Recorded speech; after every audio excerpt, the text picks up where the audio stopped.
So lately, I've been learning more about various defense mechanisms, and I've been writing about the fight, flight, freeze, or fawn responses, which are nervous system responses, and their connection between various defense mechanisms.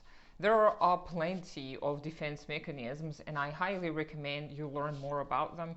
Anna Freud, Freud's daughter, learned much about those in children, and she categorized them in her book, which I don't remember the name of, but it is dedicated to all of the various defense mechanisms that she was able to observe. Obviously, the study of the defense mechanisms is something that's hard to do using empirical science because you cannot necessarily prove or disprove a presence or absence of a certain defense mechanism.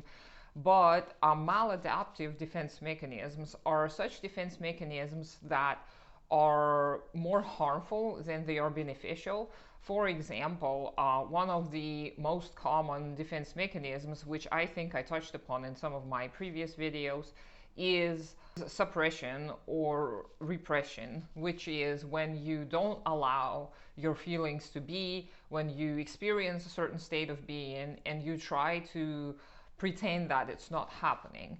So that's a very common defense mechanism, and it is very harmful because more often than not, you will have to experience the state of being.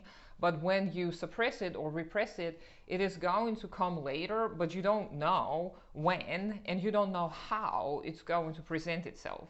So it is very important to let your feelings be in order to avoid this maladaptive defense mechanism, but it is just one of many. Another one that I touched upon here on my channel is dissociation, which is when you feel like whatever is happening is not happening to you.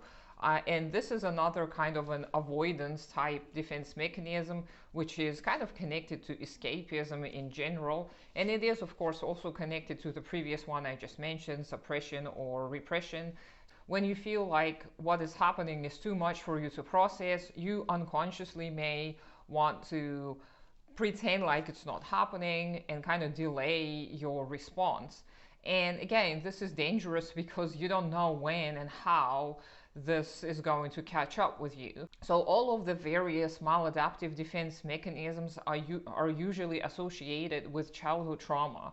When we go through childhood without the proper help of adults who model behaviors for us, who tell us and explain to us what it is that a normal reaction constitutes and how it is appropriate to react and how it may not be appropriate to react, etc. When we are exposed to such upbringing, it is harder for us to develop maladaptive defense mechanisms because we will be able to develop healthy defense mechanisms when we may, for example, if we're experiencing much distress, we may take some time off and find a quiet place to calm down and process our feelings and emotions, etc. And that's just a little bitty example. Obviously, it differs from situation to situation, but childhood trauma greatly contributes to the development of maladaptive defense mechanisms, and many of us adults may suffer from them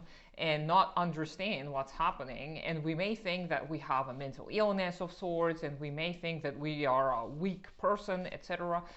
So this is why I find the study of defense mechanisms to be very helpful, also in the connection to the nervous system responses, because if you're neurodivergent, your nervous system already doesn't react quote unquote normally to the outside stimuli. So there are more chances that you are going to develop maladaptive defense mechanisms if you're neurodivergent. So I highly recommend you study both, and I hope that you can deal with your own defense mechanisms in a healthy manner.